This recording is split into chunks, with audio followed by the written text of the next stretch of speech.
Yeah, I can do some of that.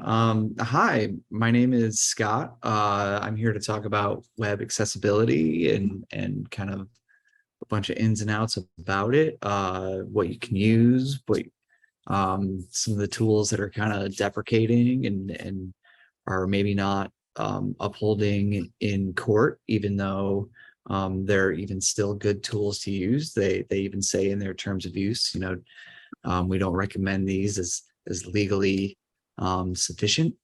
Share some code examples and some things that you can test with. Hopefully in that time, the other board members will kind of drop in and also be able to kind of give their talks. But my experience in ADA compliance is I'm a developer. I'm been developing websites for about 10 years. Most of them have been WordPress websites. But I worked at UCLA developing a lot of their campus-wide materials and ADA compliance, and learned a lot about where this code came from and how it was developed and why it came about and is the way it is. So now I kind of like to share that knowledge and talk and do things like this here. So if there's any questions, I guess, kind of feel free to ask. I'm going to take a couple minutes. I don't have any slides or anything prepared, but I got a list of links and notes over here that I was going to kind of share and talk about as I go through them. But if there's any questions, I don't want to take up a ton of time as there's other people who are going to talk.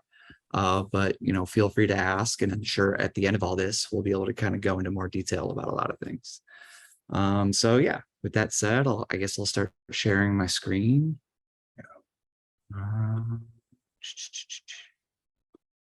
All right. Can everybody see that screen? Yep. Good. Okay. So I can't, give me 1 second. Let me make sure I could see the chat.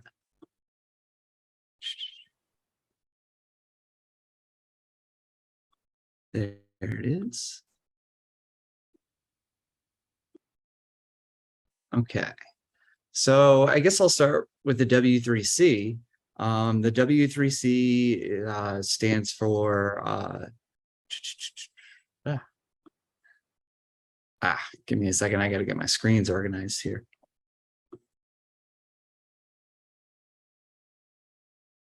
There we go.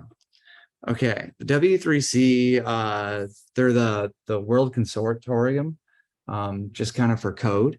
And what they kind of do is their primary thing is to ensure long-term development of online protocols to ensure growth of the internet. And so they just kind of steer the direction of where code should go and the markup of specifically the internet or of websites. The internet and websites are kind of considered two different things. The internet is a bunch of connected servers, while the web is kind of that space of information and where it's stored and how it's displayed. And they're more about controlling how, or I guess directing how the web is kind of coded and understood in a universal form, so that all the browsers like Chrome, Safari, Firefox kind of have a general agreement on how the web kind of works. So a lot of that comes from the w3.org website is what I'm sharing on my screen here.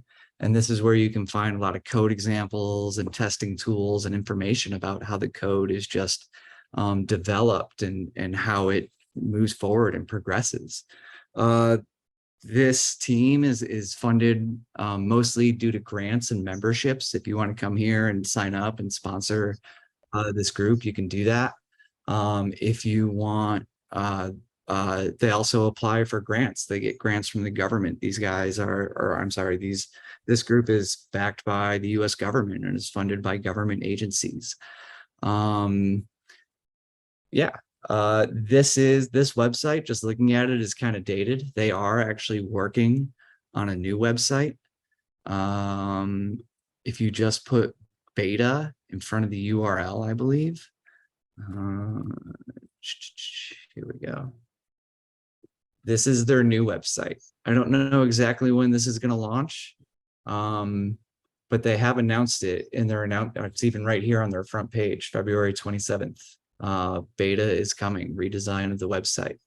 So this might be a better one to look at. It does look like it has a little bit better nav and everything. I really haven't been able to click through it.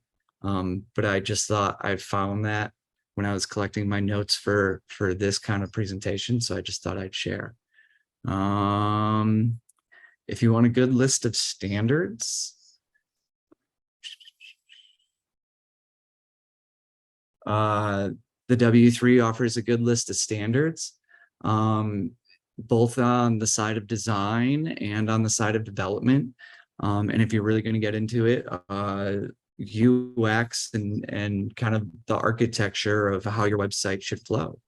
A lot of it can get really development heavy. So I understand a lot of people in this group aren't developers, but this is maybe something to touch upon if you're in the position where you need to interview a developer. Are you familiar with some of these standards?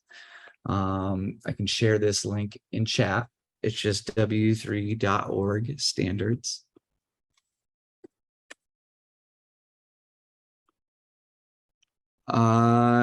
And as these standards continue to evolve, it's much like software. They have versionings of their guidelines.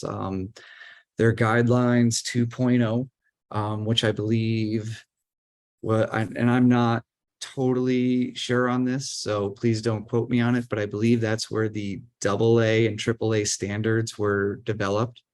We're in version 2.0. And version 3.0 right now is currently being worked on, but it is just a draft. This is 2.0. This is where it starts to get really kind of heavy into rules and what is the actual kind of nitty gritty development heavy in here. And it speaks a lot about colors, and it gets very down and descriptive about all the rules in these guidelines. This is the most recent official draft, official copy.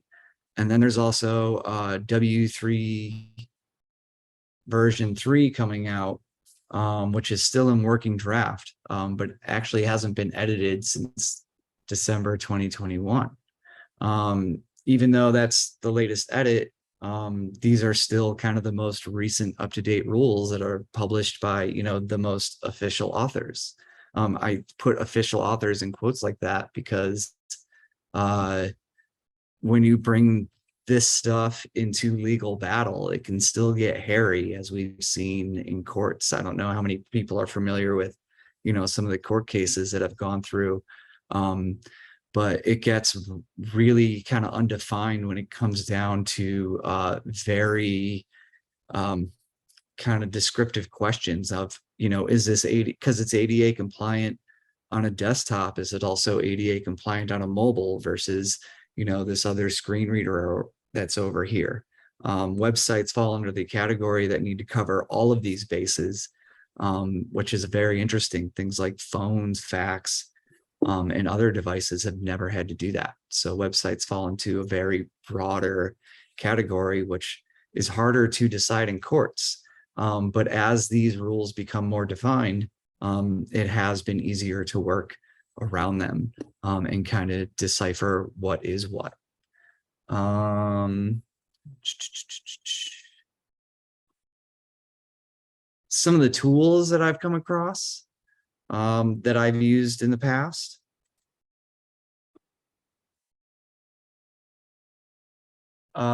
This 18F accessibility guides. One thing that I did a lot of in my work on websites is I've worked on government websites. And if your organization receives money from the government, you have to be a certain level of compliance. That touches back into these levels that I had mentioned earlier, the AA, the AAA levels, just depending on how much funding or how much percentage of your funding is received by the government, depends on your level of compliance that you need to meet. It's very rare that organizations need to meet a AAA requirement. The only time they would do that is pretty much if they're part of the government. For example, like whitehouse.gov needs to be AAA. But a university does not receive all their funding from the government, so their requirements are AA. That's kind of the difference, or the line in the sand there. This checklist will go through, and if you have questions about your images, you can kind of refer to this guide and see if your images meet these rules. With images, it's alt tags or some sort of attribute or description of the image. It gets into your forms, gets into inputs, labels for inputs. Some of this code gets into more development. But again, if you're not a developer, but are in the position to hire one, maybe good to ask about some of the things that they mention in here. It's described in pretty plain English. They generally keep it easy to read from what I've found. They try and attract, or they try and keep it as broad as possible for the audience. And so I think this is a great resource, and it's broken down by elements or components that your website is kind of built in. Multimedia being, your video,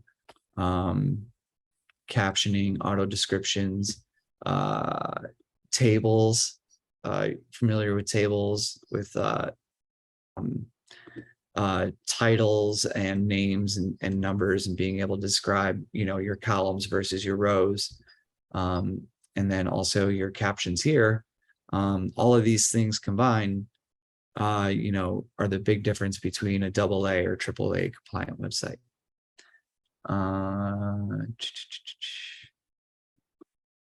Another one that's really great to use is the Wave tool.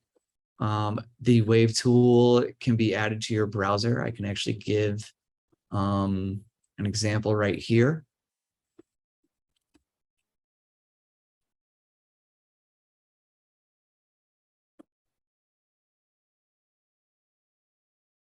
So the Wave tool, I'll turn it on, and what it does is it goes through the websites. It goes through the page that you're currently on, and it searches for errors or alerts or warnings that you can find on your website. So this one doesn't have any. I'll go to my own personal portfolio. That one will definitely have some.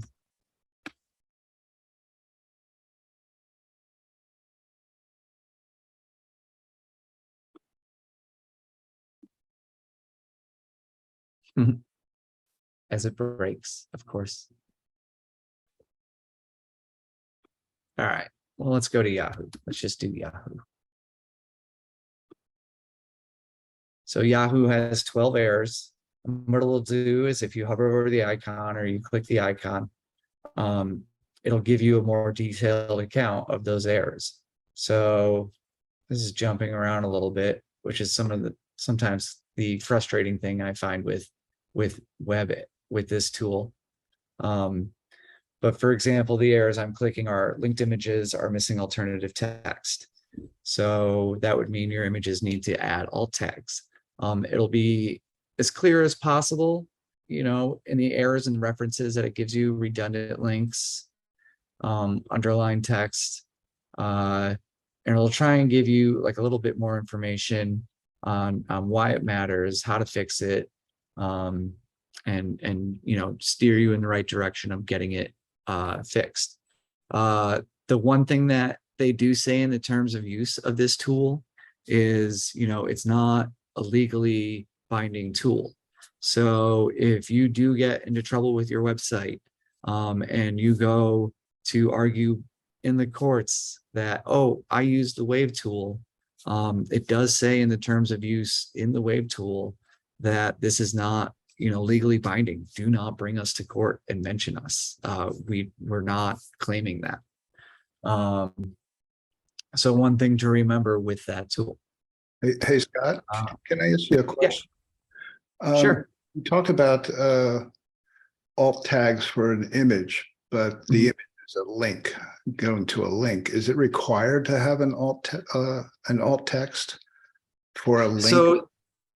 So the link itself, the link is considered inside an A tag, which is the link tag, and then the image would be inside of the link. So those would be two separate elements. So the image inside of the link would still need alt text, but the link itself doesn't necessarily need alt text. Right. What they do recommend is you have some sort of content inside of your link, and an image itself alone without alt text has no words. So when you just put an image inside of a link, the screen reader has nothing to physically read. It just says, hey, there's an image there. It doesn't know what that image is. So what a screen reader does is it defers to the alt text, and the alt text will describe what the image is. Okay. So even if it's just a decorative image. Yeah. If it just says decorative image, then the screen reader will still pick it up, be able to read something, and essentially be happy with that, even if the end user isn't. Okay.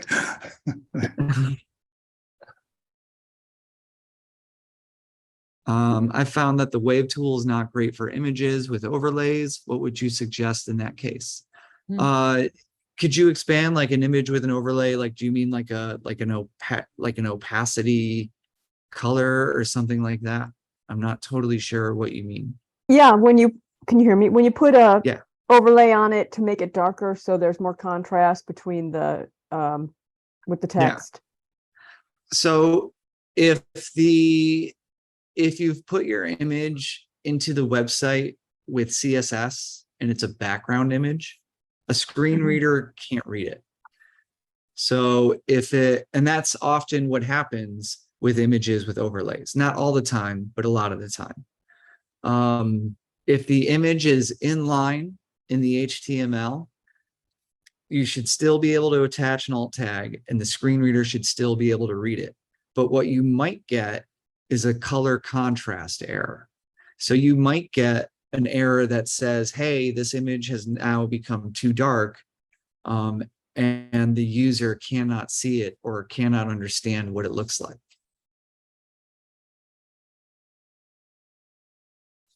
Well, I was wondering, what about the contrast between the text and the image when there's an overlay?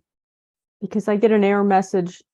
I feel like it's about the caption and the image, that that wave doesn't work when there's an overlay over it like that. I don't know if I get what you're saying. Yeah. So that's actually a good segue, because the next tool I was going to bring up was the color contrast checker.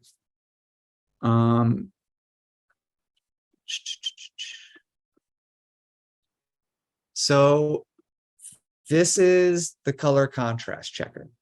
And when you say caption on the image, there's actually a thing in image code that includes a caption. I'm wondering if I might be able to bring it up pretty quick here. W3C image HTML.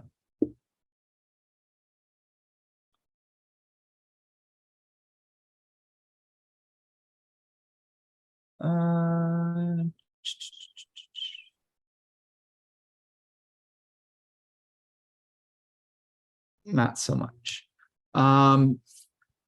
Maybe if we go here. So here's one. We have title. All right. I don't see any great examples of it there. But there is an HTML element called caption. And that is something that a screen reader can read. I refer to a screen reader often because you need to think about screen readers a lot in ADA compliance. And basically the idea is everything should have a label so it's readable by a screen reader. That's a big part of ADA compliance. But the color contrast checker, what it does is it checks for background and foreground colors. So this tool, the web contrast color checker, will tell you if your colors don't contrast enough. And if I choose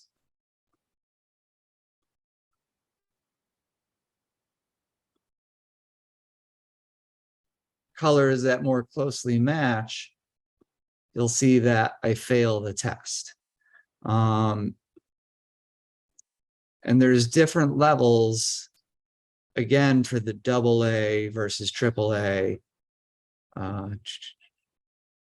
Which you can see now I'm starting to pass some as they more contrast. So the caption that you're referring to is technically not a caption. I know in your eyes, you view it as a caption because it's attached to the image. It looks like it's attached to the image as a caption, but it's actually text that's it. According to a computer or a screen reader, it's just text that's overlaid on an image. And oftentimes what it'll say is, we can't tell a great difference between the image behind the text and the image in front of the text, or the text in front of the image. So you should actually darken your opacity so that it could read the text better. Does that make sense? I know that was Yeah, a long-winded answer. I could put my overlay color in there with the text color in there, and that might give me an idea of the contrast.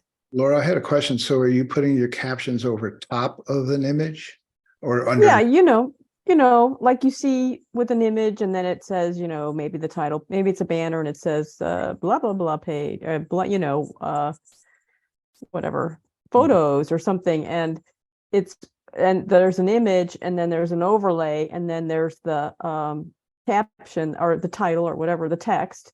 And I found that the wave test I don't think it knows how to do that, is what I'm saying. It's my feeling. And so then maybe the best thing is just to put the overlay color in there with the text into the one he's in right now.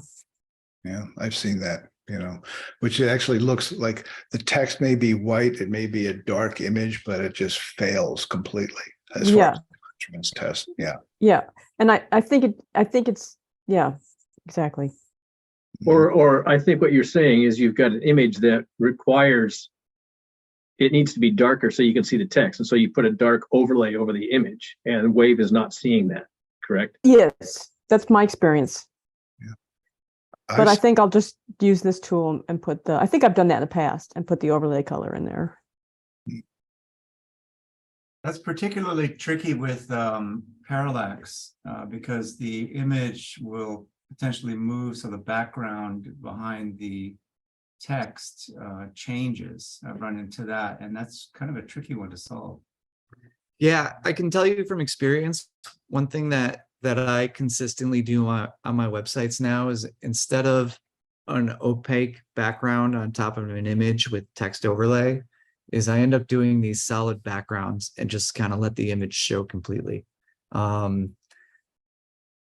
Here we have a very kind of muted image. It's not very detailed. It's very kind of monotonous in color.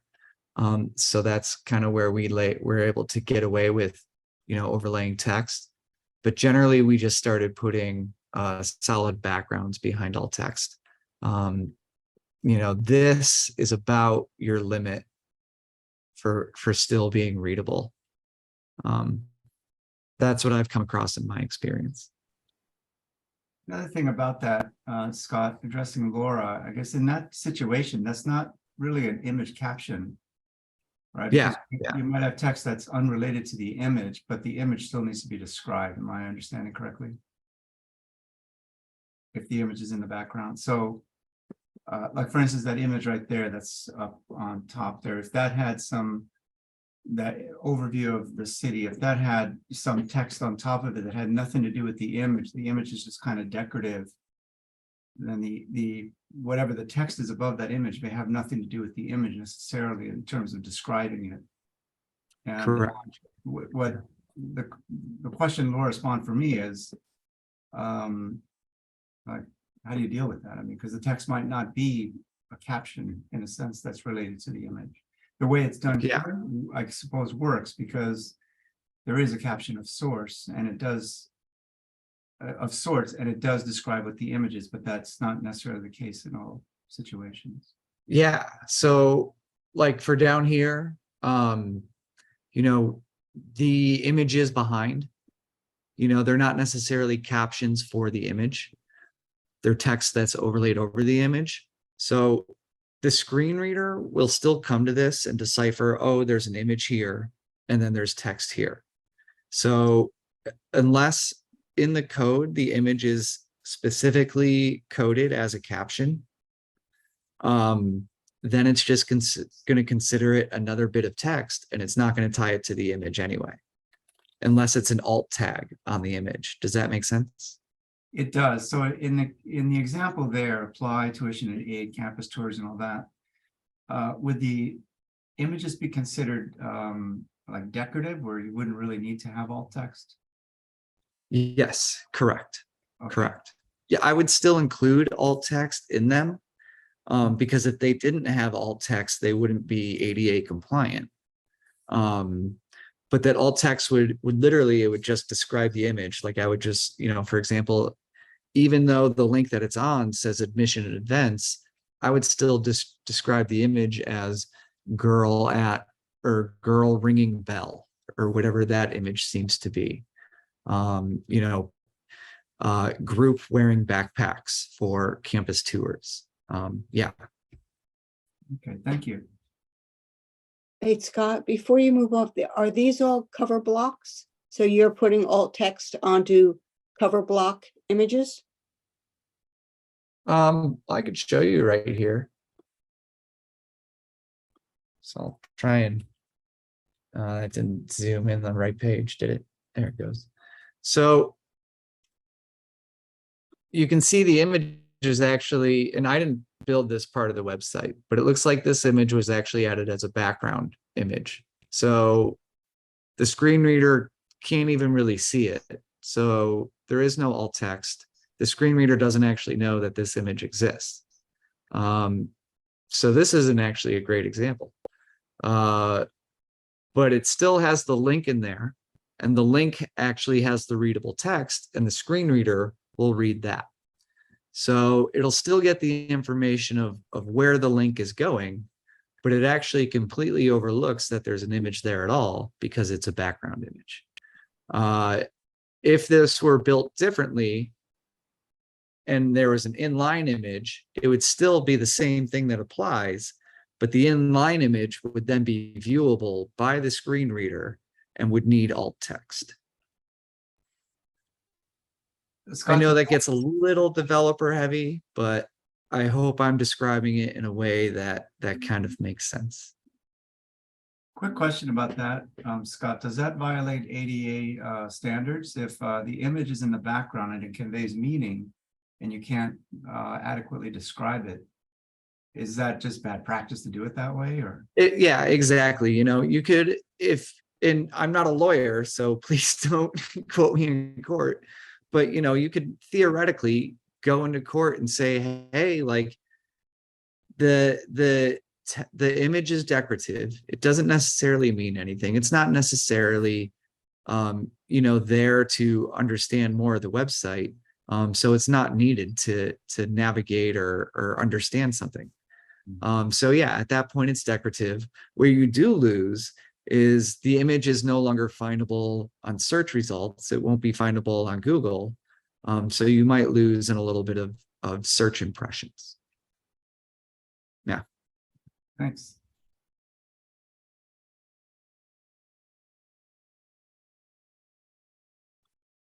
Yeah, I hope that kind of answers what people were thinking. Another tool that I tend to use is Lighthouse. If you have Chrome, it's available in all your browsers. But what you can do is you can right click and you can inspect, and that'll bring up this development window that you see right here. And way over on the right, you'll see a tab called Lighthouse. And what you can do here is you can analyze page load. And this will test a number of things like speed, performance, accessibility, kind of best practices and SEO. So we'll give this a second to load.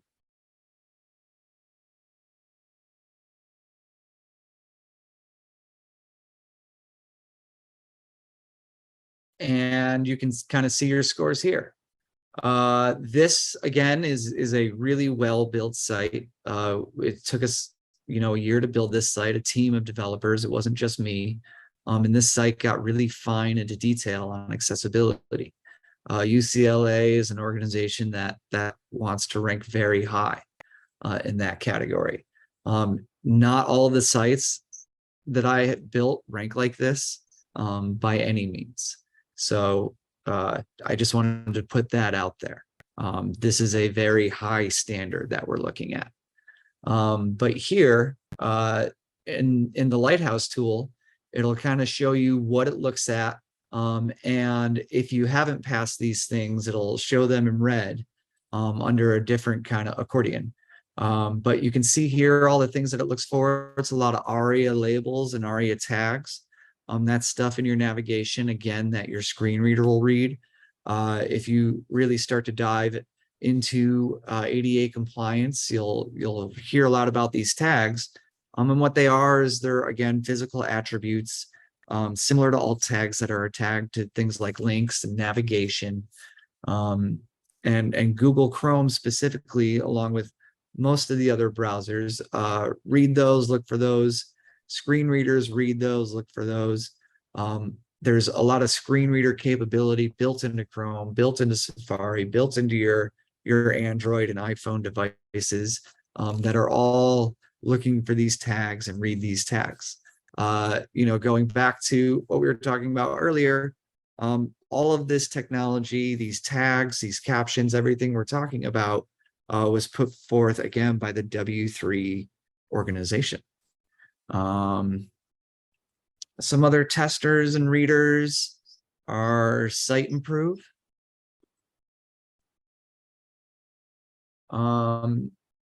This one is a paid tool, but it is a very high quality tool. They'll get into detail of the markup of your code, those captions versus those alt tags when it comes to images. When I worked with this tool, it got very granular, even to the SVGs that I used and the ID tags in the SVGs. A long known rule in HTML is there's one ID per page, meaning you can use an ID once per page. So if you have an SVG on your page more than once, then your ID will display in that SVG, it'll display twice and it'll mark you down for that. That's how granular this tool gets. This was one of our guiding tools on the UCLA admissions website. We scored a perfect on this tool in order to score a perfect everywhere else. So that's kind of one thing that I found very useful with this tool. It's probably one of the better ones that I've used. Absolutely. Another place you can kind of find some official rules is a government website. They'll give you another place, more information on testing methods, testing PDFs and your electronic documents here. Some of this stuff, again, gets developer heavy, but not all of it is. A lot of stuff you can just kind of read and learn about as well. If you're looking to train up more, this specific one was for testing, but on that same website, you can also find training. This one has a lot of video training and online course training. Drop this one into the link, into the chat. And again, yeah, this one goes into detail about, more than just websites, but digital assets in general, PDFs. It'll get into what do they call PowerPoint presentations? Sorry, I don't work with those much, or I haven't in a long time. And then one last thing, this used to be a popular tool, but it's now deprecated. They recently put a warning on their website saying that it is deprecated. And now it's officially gone. Last week it was actually still up. But now it's officially gone. This was an HTML validator that they launched back in like early 2000s. I used it for a long time. And then around 2010, it kind of just wasn't sufficient enough. But they kept it up for years, and people would constantly go and say, and hey, I'm using this and it says my page is valid, but just because that would, everything else would fail. Like it would fail everywhere else on the Wave tool and everywhere else. So it was just wildly out of date. And I just like to inform people about that. But recently they put a warning up on it. And now even more recently, they completely took it down. So it's no longer anything I need to talk about or warn people about. That's it. That's kind of all I had for what I was going to talk about. That was way longer than I thought it would, but I'm glad I got to answer some questions. And yeah. That was great, Scott. Very thorough. Wow. So this is a term of things that you have been working on for over a year or so now, right? Working on accessibility. Oh yeah, I've been building websites since about 2003. And then accessibility really started coming into play about 2017 and 18. And I've kind of been working with it since then. There was no light shining on it until about 2016, I'd say. But it's been really coming about, and honestly, it's the right thing to do. I'm surprised it didn't come about sooner. There's so many positives to it, to be honest. Yeah. Long-term growth and sustainability for the web. Yeah. That's great. Well, thank you for that. That's wonderful. So I haven't seen Mary Ann or Amber come in yet, so I guess it's my turn. And if there's any questions for Scott right now, go ahead and. I've got a question. Mm-hmm. I'm just curious. I just became aware of the Axe browser extension accessibility checker. Do you have any experience with that? I have used it. Well, let me refresh my memory though. There.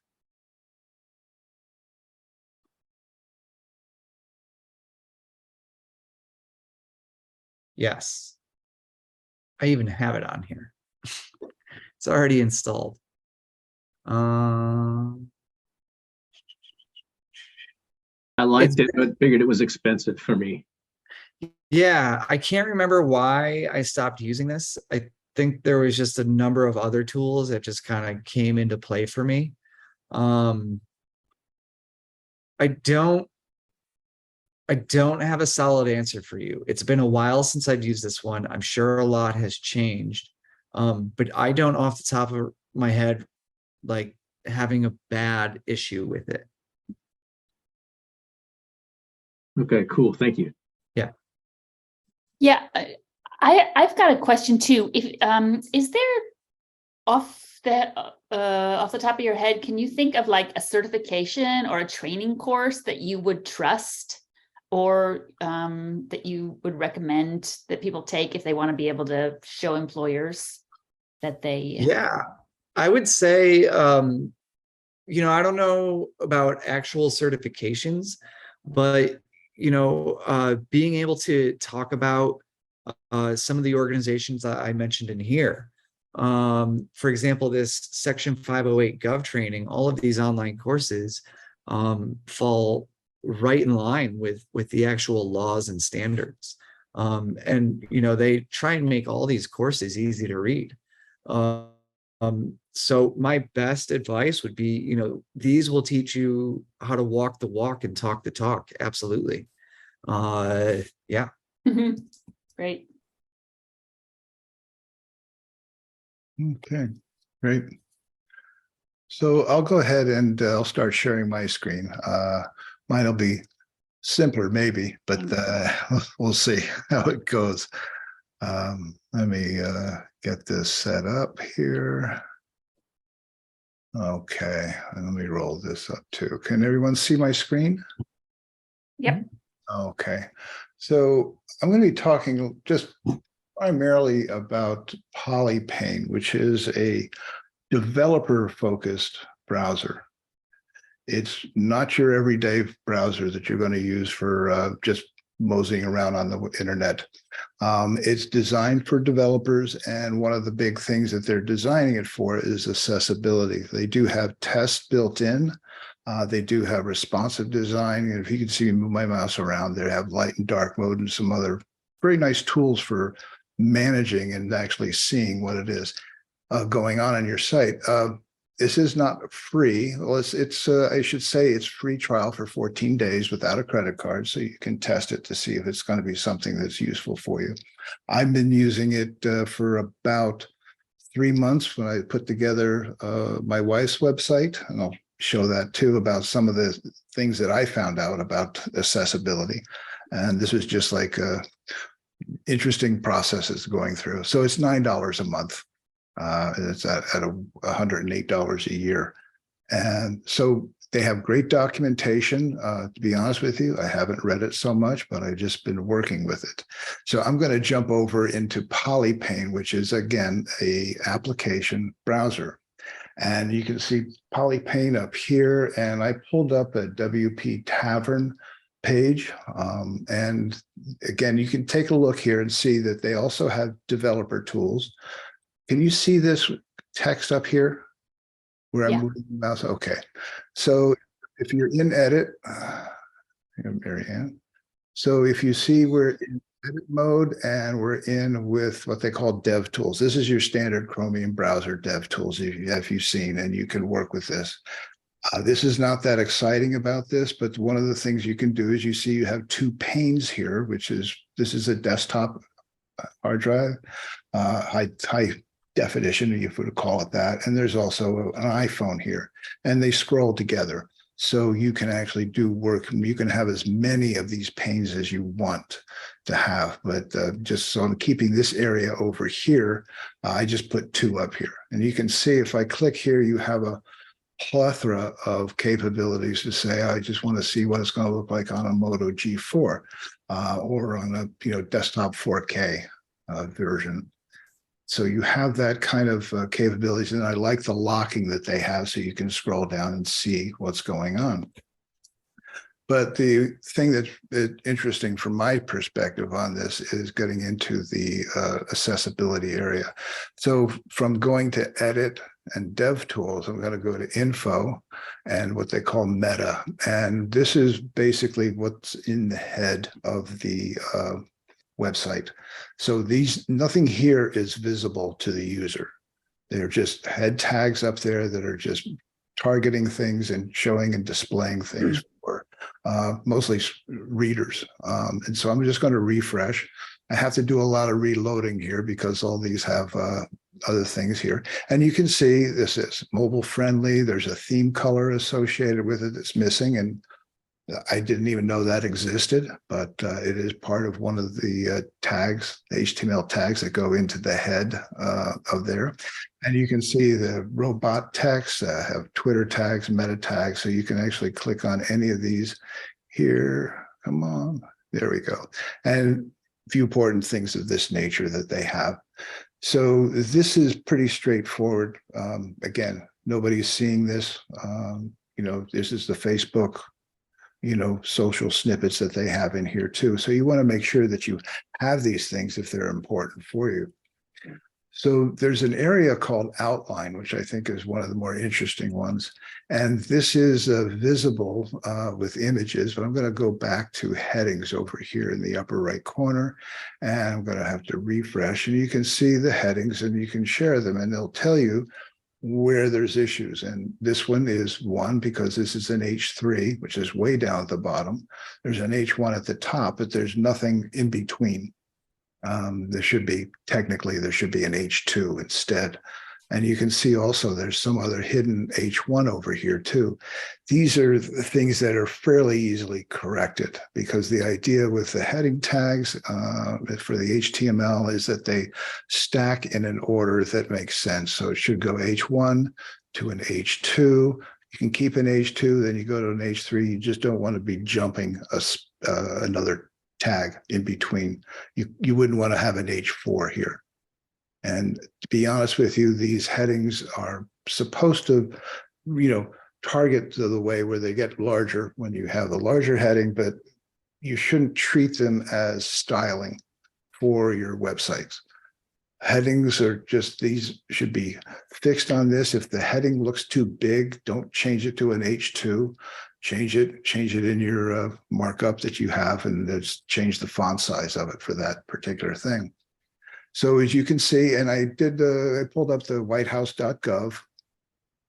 And again, I'm going to refresh because it shows there's a lot of stuff here.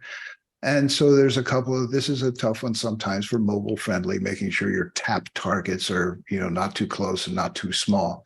I think that's more a reference of this here, because for mobile, you want something that's 44 pixels, depending on an iPhone, and 48 pixels for an Android phone square. And again, these are all the same tags that they have for this. And if I can, let me move this out of the way here. So, and again, on outline, they've done a nice job here. You can see that there's a lot of things that are hidden, and that's fine, so long as they target them and screen readers can read this, but they're not necessarily displayed.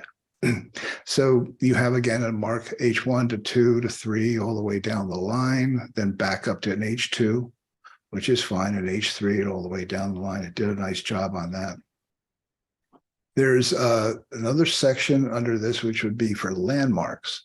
And landmarks are, there's only a good handful of landmarks, which would be essentially, these would be your headers, your footers, your main landmark, and then there's an aside, which is kind of what a sidebar is, a nav for navigation, and I think now that there's a section that's also set up for these landmarks. But they show a section here, and that doesn't say not a landmark because it's without a label, and it's not considered a landmark if it doesn't have a label.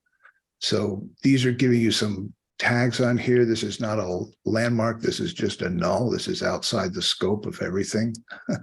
And the idea would be to, these are things that probably would need to be fixed. I'm kind of surprised that they are there, to be honest with you.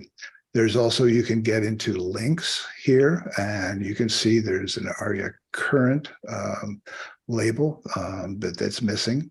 And they'll give you an indication. They say if it's on the same page, just put in page. In other words, this is a link that's on the page going to the same page.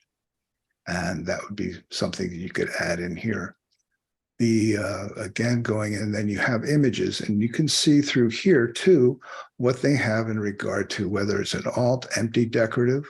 I'm kind of surprised at that, because Joe Biden and Justin Trudeau are on this one over here, and they have an alt tag, and this one is empty. They have attributes. They're, for loading, for lazy load, async for dropping this in whenever it can get through the DOM, and then the source set that they have for just actually generating what size image is going to show up in the website itself. So those are pretty interesting areas to deal with on outline. And I'll show you, this is my wife's site over here, and I just have to do a refresh, get this in, because this is not, and again, resize and fix this in. So it says no tap targets are too small. That's this guy over here, the menu. And but everything else is holding up together. And when I mentioned before, there was a theme color, which again, I didn't know. I'm going to see if I can make this work. You can see it on my phone, but you can't see it anywhere else. That's all I can say. And let me just see if I can make this work here. I'm just trying to pop my phone into, let me see, QuickTime Player. I don't know if you'll actually be able to see it, but we'll take a crack at it. So I'm going to set up a movie. There I am again. Okay, and I'm going to come down here to the screen, and you let me know if you see the iPhone show up. I do. Okay, great. So this is the iPhone. I did this through QuickTime Player, but what that color is a purple. That's the brand color for here. And when I scroll down, I have to scroll down on the actual phone, you can see it picks up the color here. Just a decorative thing, but I thought it was kind of nice just for keeping for your brand, and you can actually put that in anywhere. Normally, if you had a site that was, a darker color for the top, let's say up here, it would pick up that same color. If this was white, if I'd taken this off or had done this, this would just put up a white band up top here and put all the text in dark. Interesting. So that's something you would take, and I'm just going to drop that into the chat. It's just something that you can pop into the head. Just the meta, that's all that is. It just take the brackets from meta and just put your own color in, and if you can get it into the head area. Anyway, so I'm going to jump out of this quick time. Okay. And back on the outline again here, I can go back to headings, and I didn't know if I was able to fix all the headings that I had because I basically botched them up to start. This one is hidden, because it was one of those choices that you make when you get down to testimonials, which would be here. It's a testimonial. We wanted it hidden because it's kind of obvious for people who are seeing it what it is that it's testimonials. But I wanted it to be for screen readers so they can see this as testimonials directly right before they get to this area. And then you have landmarks. I didn't know this before because I have a lot of sections. These are all sectioned over here. As far as the tags go for the HTML, every one of these is a section, which is a landmark. But if you see over here, it'll say, let me click that again. Oh, sorry.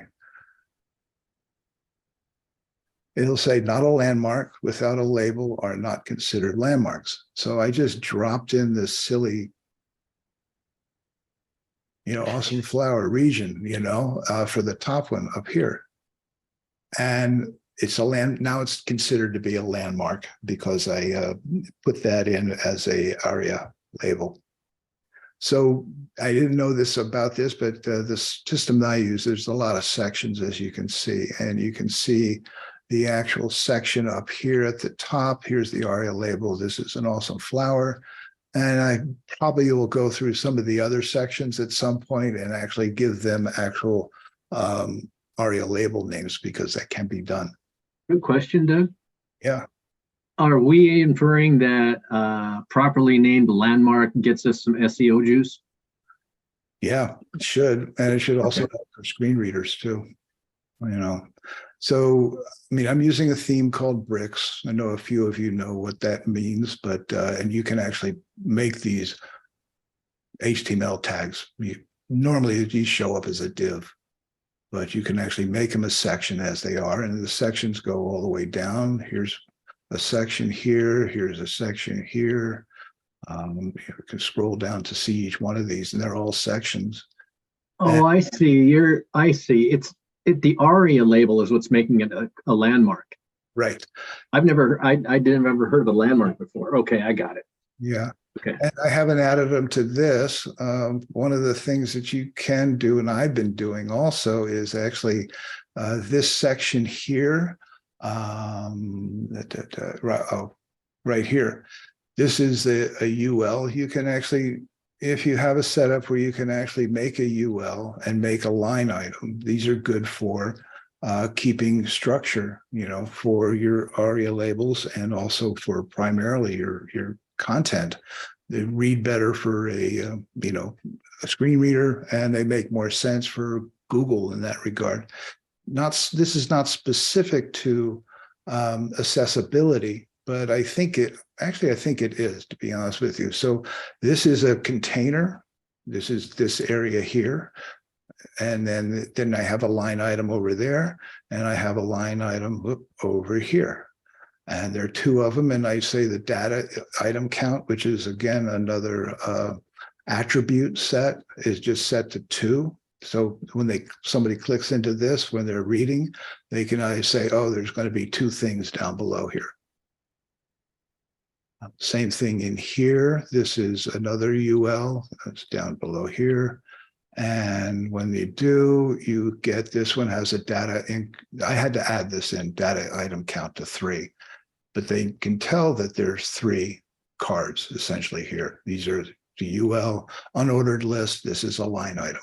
So those kind of unordered lists and line items are, something that you see a lot. They usually with bullet points, but they don't have to be. They just have to be items that are structured in a way where there's a container for all these items, and then you can just drop in line items. And again, these are tags that I had to place into. It was pretty easy with bricks to do that. You can change the HTML tag on any item in here. So that was, I like that for that effect, and let me get out of there, back into the console. Into info, right, an outline. So so I'm going to go through here and actually pick out some of these others, but I will correct this. And there's also ideas with links too. And this one caught me, which was the area current, which is page, because it's the same page, and that would be this. And this is I'm on the home page. So if I click on home, it goes back to the home page, but I have to make the title a little bit different. And it says that this is the same as the text content. Consider removing it or just rewording it. So I'll probably word this. And otherwise, there's a lot of things that are hidden in this as far as links go, but they all pass pretty well. And didn't do too much with images. Most of these are decorative, as they are, like this one here. This one is also decorative, it's at the bottom. These are all 3, this 3. Again, this is a query loop for the blog posts. And they're all designed with, again, the I go back over to Dev Tools, I have to refresh. I have a problem with these Dev Tools here. No, I don't want the dictionary. Come on. All right, let's do it this way. Well, I can't get back to Dev. Oh, I know why. I got to actually target that one in here. But again, the same process applies for this area here. To inspect the element, you have a UL on the container, and then you have 3 here. And I haven't put in the data increment, to equal to 3, but you have a line item, and another line item, and keeps a nice solid structure. Because a lot of accessibility is about just getting the HTML right. And so I come back over to info, which will take me to the outline again. I'm kind of done there. I'll go back to the block visibility. There is also, you can see here too, I'm surprised they got GIFs in here. It's awesome. There's storage. It's another area. It's just mostly cookies and a few local empty storage areas. This is another interesting part, is the accessibility. So it's actually saying analyze page for accessibility issues. So it goes through and it finds some critical, serious ones and some moderate. And if you uncheck best practices, you just get the critical and the serious ones. But all of these are things that require parent roles not present, giving you things that you need to fix. And I'm not going to say what has to be fixed to, but the idea is that these are things that can be fixed. and sufficient color contrast. And this was related to their red against, in particular down here, I think, is not getting to the contrast color. So you have accessibility issues there. If I go to White House Gov and click on their accessibility, they did really good, I thought, just minor stuff. And again, some things not contained by a landmark. And these are document multiple elements for menu items. And I'm not sure where, to be honest with you. But I was able to get here and wait for that. And we got to push the stuff out, which is good. So far, so good. You know, there's still some other things that need to be worked on. But source isn't that low. This is just giving you HTML validation and some other areas that need to be dealt with. Role navigation and buttons is missing a type attribute, and role navigation is navigation on a nav, things that need to be fixed. These are, and they can just target it where you're going. You can see over there, whenever I hover over these things, you can see the, you know, in the upper left corner of each one of the panes that they're over there, they give you some little capabilities of understanding some contrast and some other things there too. And so that kind of covered this area here. But there's another things that you can do with Polypane that I kind of like, which is looking specifically at a particular, like this one here, the desktop. So you can come in here and look at dark mode.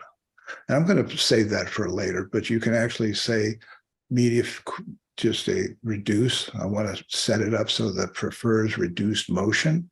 Because if you look here, I'm going to refresh this page. You'll see that these has motion. They move up. This little background image over here that you can, I don't know if you can see it, but it's like a little rose in the background. It's not meant to get cluttered up within the content be above it, but it is there. So if I reload this, and you can see they just go, and this kind of grows up there too. Simple, not too overt or anything at that point. But at the same time, if I sit there and if I said set this to reduce, and I hit, and it doesn't change. I mean, it changes in the sense that it doesn't do the change in the actual animation on these things. And I'll show you that in a little bit, because there's things that a user can do for their own sanity, almost, in a way. You know, whether you have light mode or dark mode going, whether you have, you know, reduction in the motion that's happening on the site, contrast colors.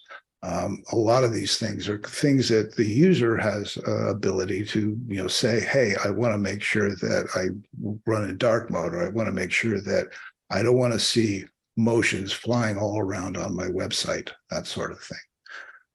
And so they have some other, this is media, there's emulations for rendering mode for mobile. And I haven't really played with these too much, but they're just showing you tracking speeds, which you can do for network speed.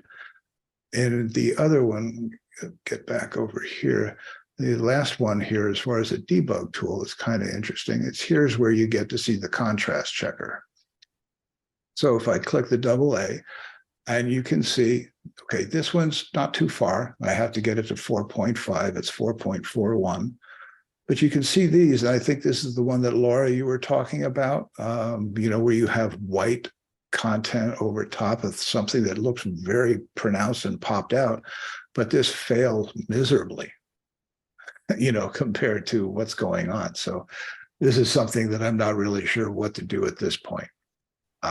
But it's interesting to go down, and you can see the green means that it's a AAA. I try to get things to the point where, you know, they're very obviously a strong contrast on things. One of the things that I had done here is that previously I did not have this border. If you're just looking at this button, there's a border around it, right? And I didn't have I didn't have that border there. I just had this color here, and I realized that it failed between the background here, when I point background that you're seeing right now there to the background of here, because the contrast wasn't that strong. And so people could actually lose the idea that there is a button here that has a link, but they may not notice where it is because it just floats. So I do a double where I put an underline on it, which kind of makes it so like, hey, you can click this link, but I added a border to this previously so that they could actually see the difference between the background here and the background of the button. I hope that made sense. So that was one thing there. Back over here again, I'm going to close out the contrast checker and back in one more time.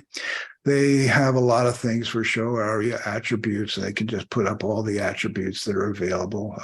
You can see a very small lettering, which is kind of, wish it was better, but you can actually run it through. And you can actually see one other thing, which I thought was interesting. They have simulators for color blindness and yellow, blue color, and red, green, which is probably the one that if they have color blindness, they have a real issue with this. And they give you, and they said, this is interesting. Males are almost 5% have red, green color blindness, and females is like less than 0.5%. So what does that look like? So if I scroll back up to the top, and if I click on this, it'll actually fade out the colors. So you can actually see what's going on. You can actually see here the difference between this and this. And this is what somebody who would see that has, color blindness in red and green, they would be looking at something like this. There's not much that you can do about that when you're actually taking pictures, but it gives you at least an opportunity to understand what people have. Some of these, like if you have cataracts, I might get there soon, you never know. That's what I see. That's what I see. I don't, but just very faded out, that sort of thing. So there's all this other areas that you can actually take a look at too. And that's pretty much it, what I have for Polypane. And I wanted to show one other thing. And we're just going to jump back. And I talked about dark mode, and I talked about motion, and just maybe even having a little discussion regarding dark mode. So what I did over here, so this is, I'm in a staging site here, and this is a light mode. And so I realized that doing the kind of work that I'm doing, I could actually make this in dark mode, and it won't look, like the things that I have problems with dark mode is they just change everything to one color all the way down, and to, without giving a sense of what you've been working on. So if I go down here, you can see that this color here is different than this. And if I hit dark mode, I'm going to turn the whole thing into dark mode. And we did this not by putting a plugin in or anything like that, but as you can see, it changed and gave it a little bit of a difference. And here's these, and you can toggle that back on. I can show you these things too. Let me go back to, and these are system preferences. All I'm doing is just saying, I want dark mode. And here I want light mode, and you can see how the change works. Meaning you're sensing the device's setting and adjusting according to what the user set for their device, right? Right. So there's no button to hit on the website to say, I want to see this in dark mode. Let them make the choice, that way. And I have a number of clients that I work with down in LA that use dark mode all the time. And I actually use auto, which actually turns things on and off in the regard to the lightness and darkness based on when the sun sets and when the sun rises. So I use dark mode at night, but I just put it on auto for me because I don't want to get, glary white light staring at me, when I'm working, into the night a little bit. I want to be able to get to sleep at some point. But it's an interesting process, and it takes a little bit of time to actually do this, but I think it's kind of worth it, you know, and so I do this with a style sheet. I do it with, you know, making sure that there is I will actually I'll put in about the actual rudiments of what CSS requires, and I'll kind of explain it. Yeah, that's the other thing. This is 100% CSS driven, correct? It's completely CSS. There's nothing else fancy about it. So if I have a body copy and the background color is white and the color for the text is black, I wouldn't suggest ever using white and black as a color choice. I think they're very harsh looking, you know, if you stare at them for a long time. But what you get with this is that, you know, if you have this, and then there's this little media query, it's called media query prefers color scheme dark. And it just flips the color to what would be black for the background color, and color for the text would be white. So, and you can actually target these things, you know, if you have these set up in your, you know, your CSS, you know, area that you're working with, additional CSS. But, you know, obviously you're going to need a little bit more, and you have to find out what the colors are that are, you know, going to be useful. Like something like this down at the bottom, I kept most of this color because it works under, you know, dark mode. If I went to the system preferences and turned it into white, the only thing that would change is this. And so I kept the rest of the stuff. So the idea of targeting this kind of thing for light mode and dark mode, I personally, I think I like it for the sense that it gives the user, they don't have to have me set up something that turns on a switch that they forget they don't see on there. But if they just set it up for dark mode, this is going to show up in dark mode for them. And the other thing I wanted to show, and this will be it, I think, for that, is Apple's very good about accessibility. They have lots of capabilities on it here. And so there's, I mean, accessibility on the settings. And I'm going to hit the display button here. And what I'm going to do is talk about reduce motion here. It's something that you can do. So I mentioned before, if we were here, if I refresh this, let me pull this a little bit out the side. If I refresh this, we have motion. And, you know, but if somebody says, you know, I don't really want to see things flying around on there, so I'm just going to toggle this. Just toggled on the user centric. I said reduce motion. That's it. I don't want to see animations flying. And if I refresh, there's no animation at all. I just basically took all the animation away.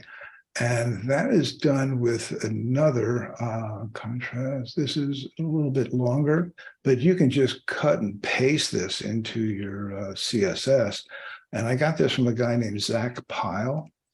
It's really good. And you can see in the chat, if you're taking a look at the chat, you can see, again, it's a media query, and it prefers reduced motion to be reduced. And with this little asterisk here, it targets everything. I don't see it. Oh, it's in the, you don't see it on the screen? No. It's in the chat. I don't see it. I don't see it either. Yeah. No, it's there. Scroll down. My bad. There it is. There Oh. it goes. There Okay. it comes. Have to hit return. I forgot that. So anyway, so you have at media. So it's kind of like, you know, at media when you're dealing with, you know, targeting devices, you know, for mobile and for tablet and for desktop. So at media, and instead of having a max width be greater than so-and-so, it says prefers reduced motion, reduce. And it's saying here on the website that the only thing that I had to add to this website was this. And these little asterisks just being, and CSS land, all that does means looks at everything. It's like a wild card. It doesn't care what your selector is. It's just going to show it. And it just says WebKit animation duration is 0.01 millisecond. And of course, they're important. You have to make it important so it overrides everything.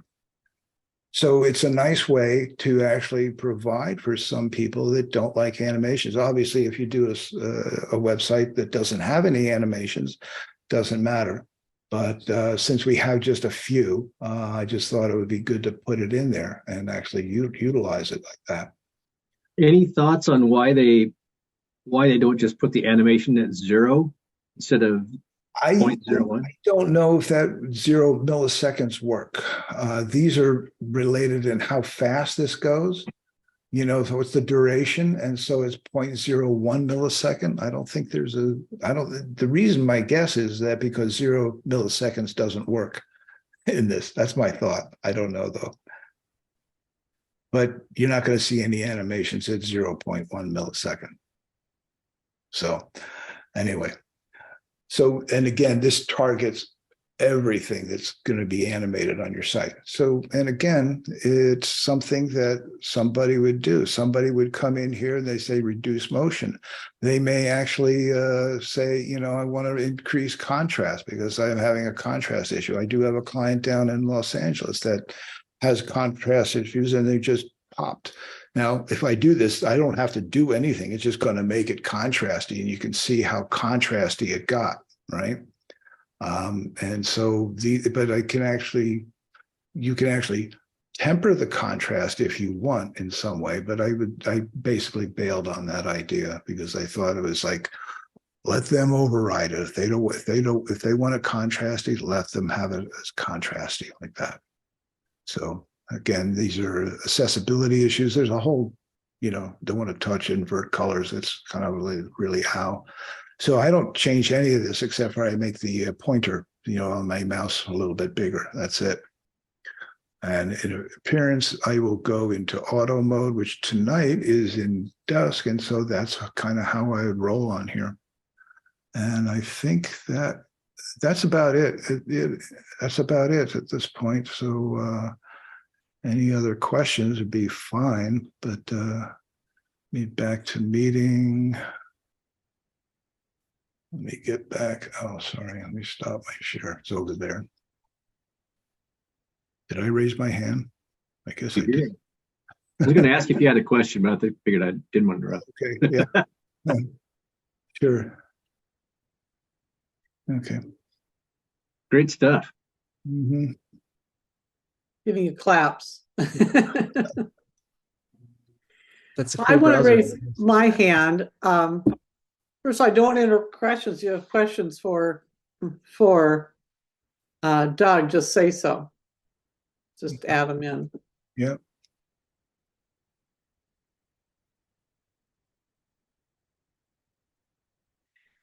Okay. Well, then I will jump in a little bit. I first of all want to apologize. Doug texted me like a little after 6, but I was not looking at my phone because I was making dinner because I had completely forgotten about the meetup. And so I finished dinner and wandered over, looked at the phone. I was like, oh, sorry, I apologize. But I was supposed to talk about some of the legal ramifications of not having an accessible website.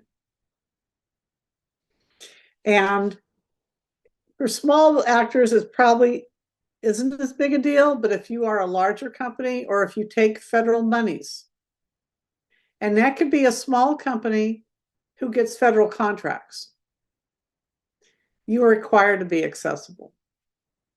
You need to be. And so really think about that. If you have people getting a hold of you who are having trouble in navigating your website, don't just blow them off. Fix it, because it's really important. And there's some tricky accessibility things that you would never imagine. So I built a website for a gal who is blind, and she had another gal who she knew tested, who was also blind. And we were embedding her videos in YouTube. You'd think that'd be fine, right? Neither of them, when they clicked the link that Aria read to them, they both left the website consistently. They could not find the link, the big red button in the middle that we see. they could not find that link. They consistently left the website, went to YouTube, and then after they watched the video, went to all these other videos that YouTube was suggesting. So we ended up using Vimeo for their videos. It doesn't do that. It works perfectly. Okay. But if you have a website that's going to be used by blind people, really think about that. I also got a hold of a Google developer and explained the problem to him and sent him a whole email that described exactly what was happening. And I ran into him a couple weeks ago, because this was months ago, and asked him how he was doing on that. And he said, "Oh, it's in my email. I haven't been dealing with it." If Google gets sued, not my fault. It's a lawsuit waiting to happen. It really is. So they've been warned. So there is a way to embed your YouTube videos in your site and not have it leave. I couldn't figure it out. For my yeah. clients, when they're blind, they were unable to stay on the website and watch the video. I've not seen it done this way, but I'm trying to think of, it's the Kevin Geary. Geary.co does it. And he has Geary? Yeah, that Kevin Geary guy that Doug Ryder and I and Eagle talk about occasionally. He's the creator of automatic CSS and frames and whatnot. His brand new site, there's a build video I can try to get for you. I was going to rewatch it, but he goes through every fine detail of how he did that and how he made his videos accessible. I don't think it's for the faint of heart. I think you have to really buckle down and spend some time doing it. But I don't know for sure, but I'll get that to you. If you could send me that link, I'd appreciate it. I would definitely watch it, just as I'm going to have to watch this whole presentation because I missed so much of it.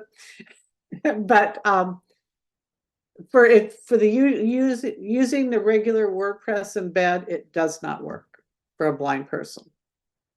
So that's something I wanted to mention. I also want to mention that things that allow that I want to talk about alt tags, because I talk to my clients about alt tags on images, and it's so funny, Doug, you were looking at the White House website and there's the alt tag missing. It's like, come on. I talk to my clients about it, they still forget to do it. And it's like, I mean, we put ramps on corners of sidewalks so that people can, in a stroller, or people with a walker, or people in a wheelchair can get up onto the sidewalk. We do that all over the city, and we recognize how important that is for accessibility. Well, it's the same concept with adding an alt tag on an image. It really is. It just makes it accessible so they know what's in the image. And it's just, try to emphasize that with your clients if you have clients adding content to their own websites. That's all I really had to talk about. Mhm. But yeah, send me that link. I'd love to see it. Good info. Yeah. Yeah, because I mean, you would never know. You would never know unless you had somebody vision impaired test your website. They have some tools that will let you take the title of an image and put that into the alt text, which is good. But most people upload image.222, that's JPEG, yeah. JPEG, and so there they go. It's not that's even a different problem, but still the same thing. Alt tags will also boost your SEO. Yeah. So that's the other added bonus. Yeah. They absolutely do. It does help your SEO. Yeah. Marianne, I have a question.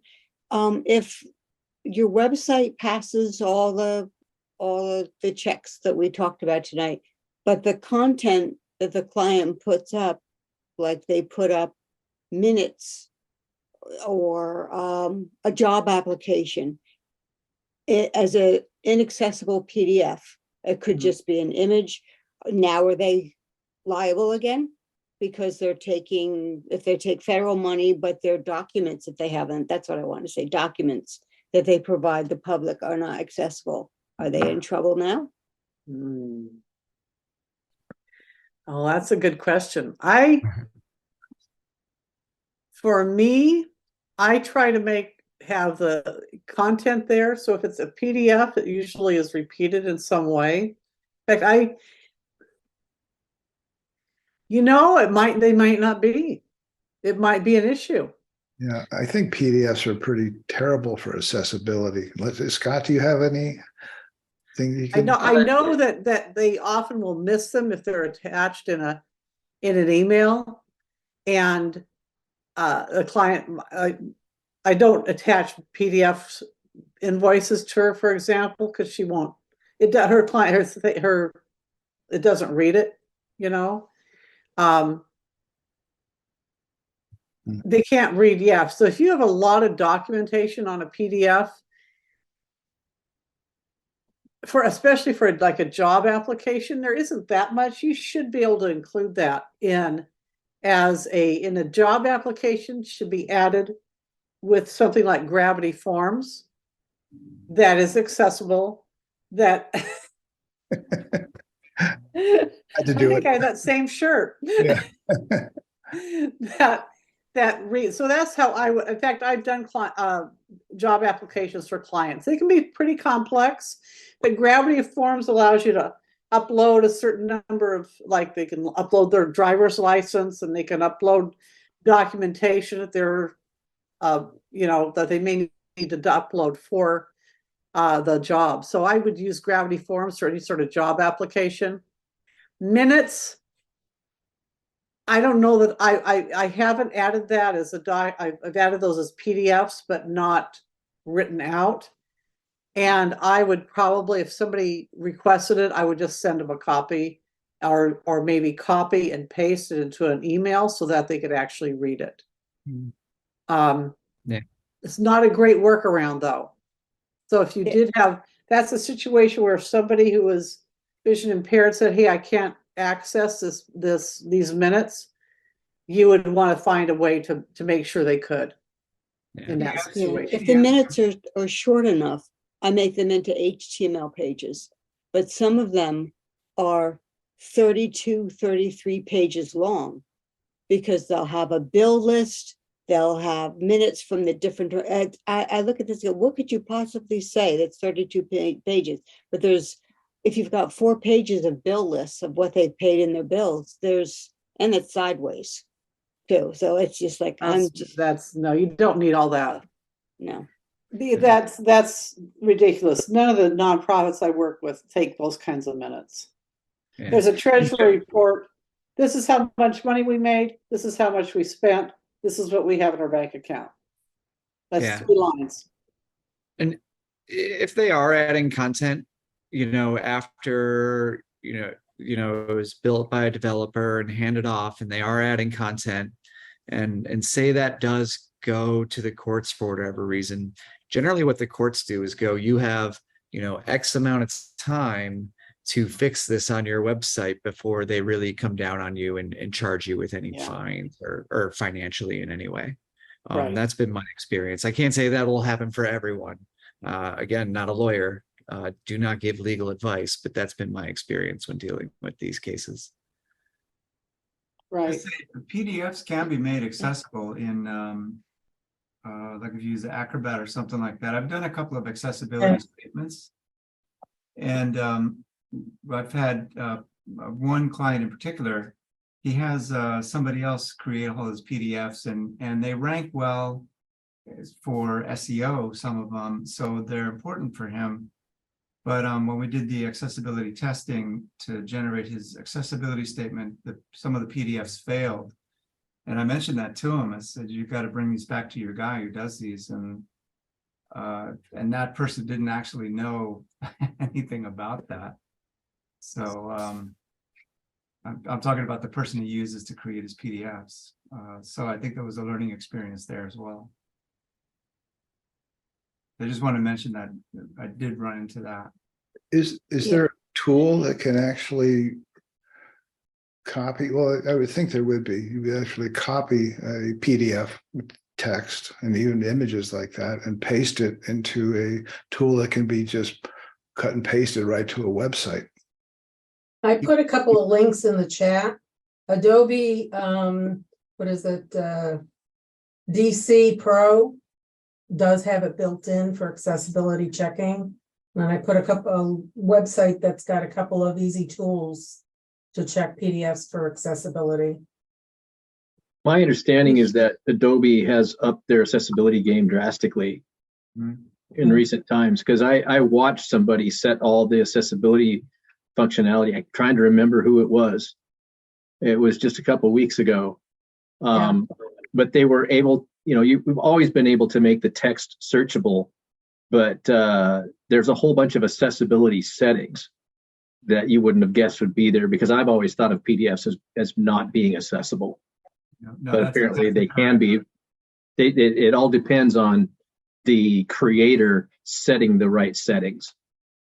precisely. But you can go through and do an accessibility check with the Acrobat DC. I think that is the correct letter. But then your creator is still responsible for the correct heading tags, and even using heading tags instead of just making that font, that sentence, whatever, larger font and bold. Okay, that's my heading. So a lot of that you can't correct it. And Doug, you can copy all of that, but then you can take a PDF document, copy it all, paste it into a HTML document. Then you're stuck with having to format it correctly. So it's just a small that's step. exactly what I was going to offer also, because this client, we did convert some of his PDFs to just web pages. And the issue is that some of the PDFs have some very specific layouts that obviously they're not responsive. So all of that had to be taken into account. It was quite a bit of work on some of them. I always tell my clients the only reason for PDFs is if your client needs to print something out. They don't need to print it and you can avoid it. There's no business for a PDF on a website. Yeah, I agree with that 100%. I have a client that uses PDFs for, their clients to download. They're not, we never put them up on the website to make it readable at all. It's just a download. And, I know that's not accessible too in some ways, but it's a small business firm. Are you duplicating the content on the website though in standard markup? Oh. These are scripts that, movie scripts, things like that are in PDF format. That people need to see that, in business, because it's a B2B, business to business company. I'll tell you what, next month when we're talking about this, I'm going to look at how to make PDFs accessible, and I'll see if I can present on that. It's on my calendar now. Hey, you know what, Marianne? I was just thinking, I'm looking at that website and the video portions of it now. What would be interesting is because if your client can navigate the video section of this website, then we know we've got the answer and then we can pursue it. If they can't, then I can just go back to Kevin and say, did you realize your video section is not accessible? It's my understanding it is. Let me send me that link and I will ask her to do that for me. Okay. I'll see if she leaves the site and goes off to YouTube land. Okay, here it comes right now. Okay. There's a link Mary McGuire dropped in there to Adobe using Acrobat Pro Accessibility Checker. That looks like a pretty good overview of PDF accessibility.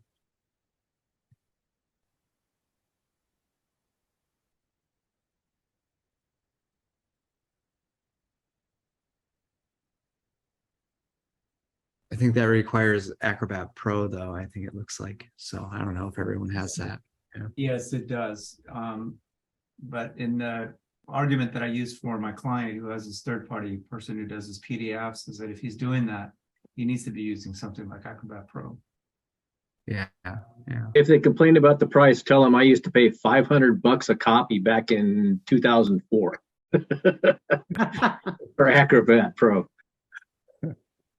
Or use a scare tactic and tell them how much the fines are. Oh, there you go. But if he's charging for PDFs, he should be doing something that is professional. Yeah, absolutely. Yeah. You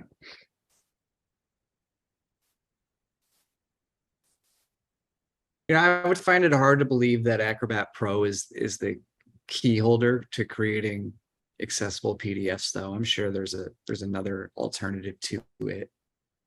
Well, I put another link, there's another site that had some free ones. I haven't looked at them real close though.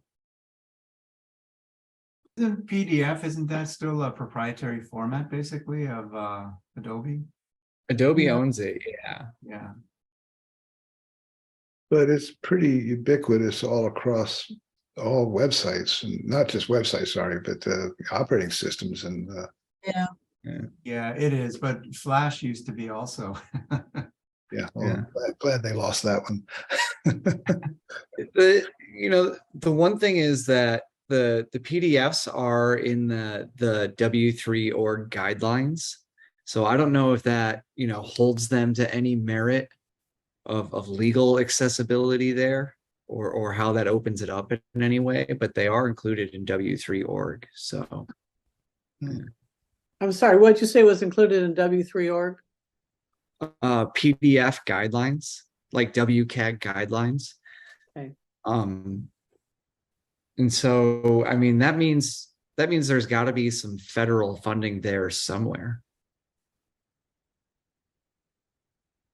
I'll research it Yeah. because I think it's important. I have a couple nonprofits that use their minutes and PDFs, and if we could make those accessible, that'd be great. Here, I They're just not real found this. long minutes, but still. I've been using something called PDX or PDF Exchange Editor. I think Dave Shargell turned me on to, and I don't have a PDF open. There is an accessibility checker in here, but I've never used it. So I'll get back to you on that one. Okay, thank you. I think it's a one-time purchase of like $49. Okay. Yeah, I just dropped another link in there. Accessibilitychecker.org. That's probably already been dropped. Yeah, that's sorry, I'm doubling down now.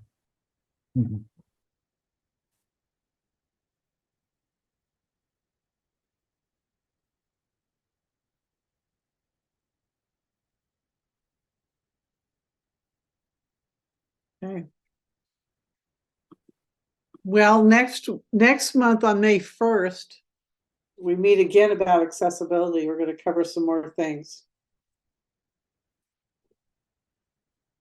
And according to my notes, we are going to cover how to test your site for accessibility, more and less accessible themes, and make a site accessible from conception. And I'm going to talk about that a little bit. So that's what's happening next week or next month.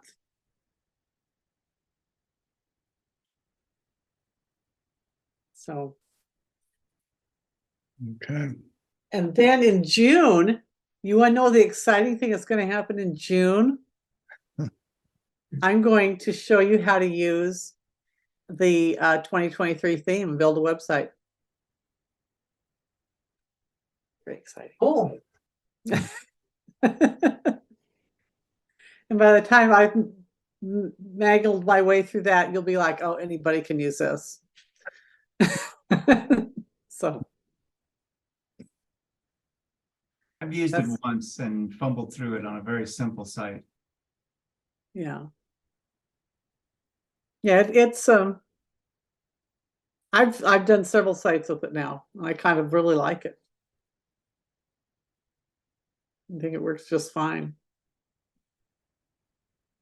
So should we do a presentation at some point about WordPress 6.2?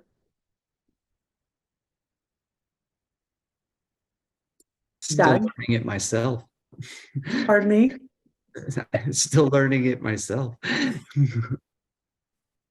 Yeah, I haven't learned it yet either, so. But I think we might, maybe this summer we'll do something like that after we've kind of narrowed it down a little bit. And It'll let be people know. it'll be 6.3 then, you know. Yeah. Mhm. Well, you'll be showing us some of the good points of it when you do the June demonstration. I Yeah. will when I do the 2023 demo. I'll incorporate that. Of I course. like that. It looks like you can limit block types per post type for certain users. I kind of like that. Yeah. Like a little less overwhelming with all the Yeah. block types to choose from for some people. Yeah. Well, if you got somebody who's just, they need the header, they need the paragraph, and they need maybe a quote block, and they need an image block. And that may be all they need. Yeah. Yeah. I So got one just- client. They need a paragraph, an image, and the ability to make a list. And that's all they need for that post type. Yeah. So that's a handy thing. I think you've been able to do that for a while on the whole website, but I didn't know you could do it on just one user. But maybe we can talk about that. That'll be one of the things you can help us present when we do our June presentation. I mean, I'm building a site right now where I just kind of discovered it. So I'm still diving into it myself. I just dropped in a link through the WP Tavern. There's a article they did about a visibility for the block and what they can do. And there's a lot, it looks like it's quite extensive. So turning a block on and off. Yeah. Yeah, I think that's Gutenberg is starting to get pretty good. yeah, it is. It is. You mean native WordPress, right? Yeah.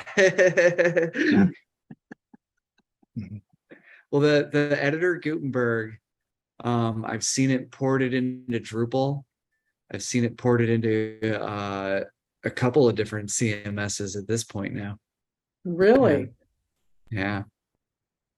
It's not, I mean, it's not core Drupal by any means, but there are developers out there who have made it work in Drupal. Yeah.